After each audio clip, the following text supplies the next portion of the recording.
এখনো পুরোপুরি শুরু হয়নি বৃষ্টির মৌসুম। কাগজে কলমে আসেনি বর্ষা, কিন্তু তার আগেই ঢাকা দক্ষিণে চোখ রাঙাচ্ছে ডেঙ্গু।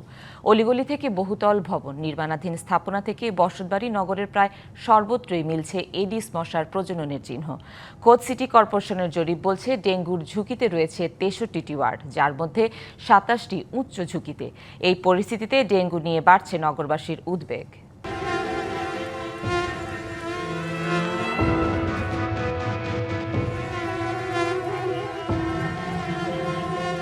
এখনো শুরুই হয়নি ডেঙ্গুর মৌসুম, কিন্তু আগেই উপস্থিতি জানান দিচ্ছে এডিস মশা। ঢাকা দক্ষিণের অলিগলি, আবাসিক ভবন, নির্মাণাধীন স্থাপনা সর্বত্রই মিলছে এডিসের প্রজননের চিহ্ন। বর্ষা মৌসুমের আগে লার্ভা জরিপে ঢাকা দক্ষিণ সিটির 63টি ওয়ার্ডেই পাওয়া গেছে উদ্বেগজনক তথ্য। মশার ঘনত্ব নির্ধারিত নিরাপদ মাত্রা ছাড়িয়ে যাওয়ায় সব ওয়ার্ডেই ডেঙ্গু সংক্রমণের ঝুঁকিতে। জরিপের ফলাফল বলছে সবচেয়ে বেশি লার্ভা মিলছে বহুতল ভবনে, এরপর রয়েছে স্বতন্ত্র বাড়ি ও নির্মাণাধীন ভবন, অর্থাৎ নগরের প্রায় প্রতিটি স্তরেই তৈরি হয়েছে এডিস মশার নিরাপদ আবাসস্থল।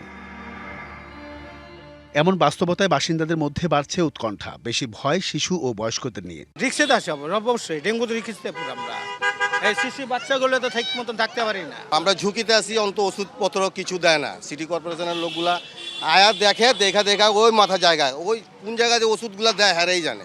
আতঙ্কিত সব আসেই, এখন ওষুধ নেই তো না, আতঙ্কিত হবেই। ডেঙ্গু এখন একটি রোগের ভয় নয়, এটি হয়ে উঠেছে নগরবাসীর নিত্যদিনের উদ্বেগ। আগে যেরকম মশার ওষুধ টষুধ দিত, এখন তো আর কম দিচ্ছে আর কি, তো বাড়তেই পারে। নগদ নিয়ে এলো হার নামানা হার অফার।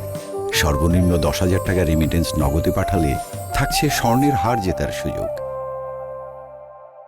আজকে বইলে যায়, কালকা আসে, 2 মাস একবার দিয়া 6 মাস নাই। অনেক সময় ডেঙ্গু রোগী যে বাসায় ধরা পড়ে, তারপরে দেখা যায় ওই বাসায় আসে, আশেপাশে একটু দেখে, কিন্তু তদারকি করলে অনেক জায়গায় এটা অবশ্যই পাওয়া যাবে। পরিস্থিতির গুরুত্ব বিবেচনায় বিশেষ কর্মসূচি ঘোষণা করেছে ঢাকা দক্ষিণ সিটি কর্পোরেশন। ক্র্যাশ প্রোগ্রামের আওতায় এনে এবং এগুলোর জন্য আমরা আঞ্চলিক নির্বাহী কর্মকর্তাদের নেতৃত্বে প্রত্যেকটা ওয়ার্ডে আমরা টিম করে দিয়েছি যে কোথায় কতটুকু কাজ হলো, এবং সেটা রিপোর্ট 15 দিন অন্তরই তাদেরকে আবার রিপোর্ট জমা দিতে হবে। জরিপ কার্য চালিয়েছি, তার মধ্যে 60 to 80% বাড়িতে আমরা লার্ভা পেয়েছি।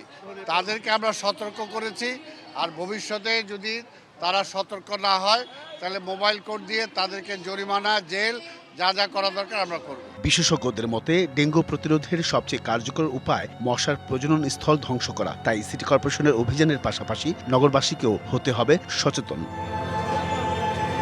Ariful Islam, DBC news, Dhaka.